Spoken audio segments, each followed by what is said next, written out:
Hello viewers and welcome to another episode for today. I'm William Abba and I'm here to give you detailed information about what is happening in the world at large. Heading to the news of today, we says, sorrowful letter to Ahmed Bola Tinubu too. Now the news in details. In a jaw-dropping revelation, Adeloya, the self-confessed hire killer, accentuated how subsequent Lagos state governments of Tinubu, Babatunde Fashola and Akinwumi Ambode had indirectly made life unsafe, cheap and nasty through the abetment of National Union of Road Transport Workers activities in the state. In a front-page story, confession of an alleged assassin, How I Killed People for Money, Adeloya, published by Daily Independent newspaper on March 17, 2018, the assassin said, after my release, I went back to Aja and I started working again as a bus conductor and a driver. I worked in Aja for like 2 years before I joined the National Union of Road Transport Workers, Aja branch, and I was made a parking attendant at Phase 1 unit in Aja in 2004. After a while, I became king of the boys and I started collecting 50,000 from every bus that comes into the park.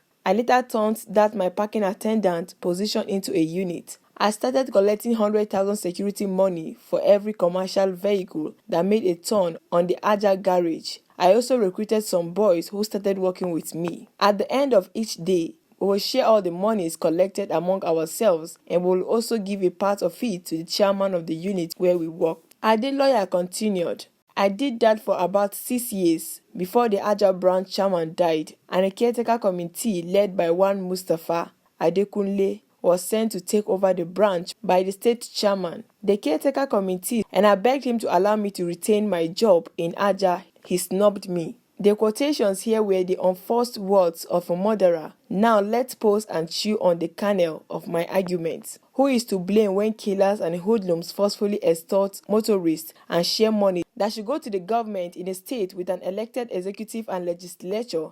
Mark you, the Lagos state government since 1999 has never complained to the office of the Inspector General of Police about the disturbing activities of Lagos National Union of Road Transport Workers talk. The insane manner Adeloya took over public space, unchallenged by government, and started to force money out of motorists is typical of all National Union of Road Transport Workers parks across the country. The obscene scene painted by Adeloya is what Lagosians, including children and the old, are afflicted with in the hell called garage every day. Can the Lagos state government, under the leadership of Tinubu, Fashola, Ambode and Sørrøwfúl, claim not to know the activities of the hoodlums and killers masquerading as transport workers? What did each governor do to stop Lagosians from suffering the bloodletting and violence by National Union of Road Transport Workers vagabonds? The romance between Lagos State and Lagos National Union of Road Transport Workers not only makes Togri attractive, it also makes National Union of Road Transport Workers sundries look like they are the only ones that can successfully operate commercial road transport. According to an investigation by the International Center for Investigative Reports, the insane manner Adeloya took over public space unchallenged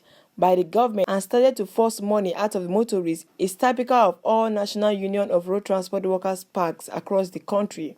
This is about the 2021 to 2022 budget proposal of Nasarawa, Niger and Yobe, Taraba, Kogi, Ekiti, Osun, Benue, Ebonyi, Plateau, Adamawa, Enugu, Jigawa, Kebbi, Zamfara, Abia, etc. states each. No state in the country generates enough funds to fully execute annual budget proposal. Many financial experts believe the transport union generates far more than 123 billion yearly. The sum of 123 billion generated by the National Union of Road Transport Workers annually translates into 10.25 billion monthly, which is far higher than the combined annual capital expenditures of all federal and state territory institutions nationwide. How can a worthy state government leave killers and thugs to collect billions of naira in unaudited funds from motorists and garage hawkers? How much of these funds is paid to government? How much ends in private pockets? The super-rich Frankenstein monsters created by the powers that be in Lagos State have bolted through the window. Now they are dragging thrones with princes, wrestling with lawmakers for mass.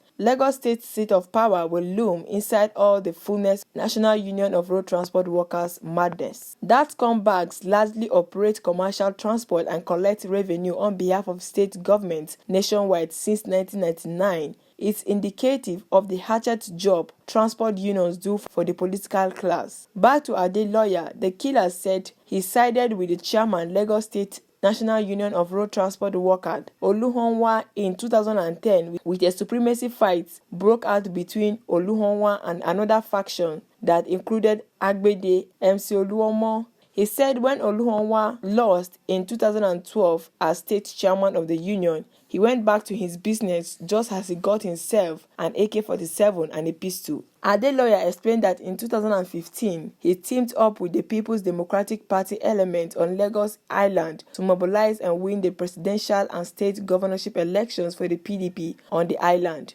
When the PDP lost the elections after the fierce gun battles, which involved bloodshed, the killer said Sego and his men ordered all PDP supporters in the National Union of Road Transport Workers to leave Lagos Island and follow President Goodluck Jonathan to his hometown in Bayelsa State. He left the National Union of Road Transport Workers and started to kill for a living. The leadership of the PDP, which included former President Jonathan, isn't less guilty than Tinubu and the APC in sponsoring violence, as it was the case when Jonathan government, the Gani Adams-led Oduwa People's Congress, to unleash violence on Lagosians during the countdown to the 2015 presidential election. News of National Union of Road Transport Workers members engaging in killings and violation of peace is also commonplace in states controlled by the PDP and other political parties. However, Tinubu, an APC presidential aspirant, is being held in this article because his godson, MC Oluomo, an APC leader, is covertly shaking his claim to the Oshodi chieftaincy crown.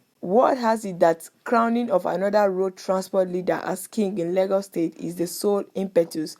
The wise one from India, Mahatma Gandhi, says, "Poverty is the worst form of violence." I disagree.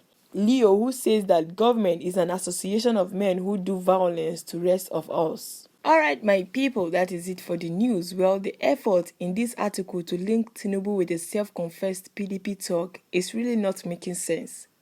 National Union of Road Transport Workers is a registered organization across Nigeria, either APC state or PDP states. Yes, their activities can be controlled and should be regulated.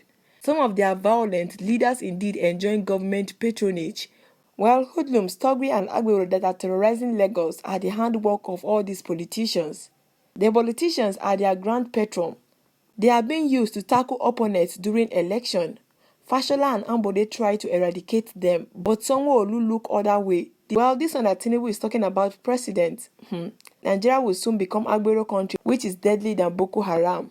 Well, my people, that is that for today. We don't know your thoughts and opinion. We'd love you to share it with us at the comment section below. In case you haven't subscribed, we'd love you to do so. Click on the subscribe button below and click on the bell by the side. Whenever we drop our content, you'll be the first person to get notified. Thanks for staying tuned to this very last moment, and God bless you.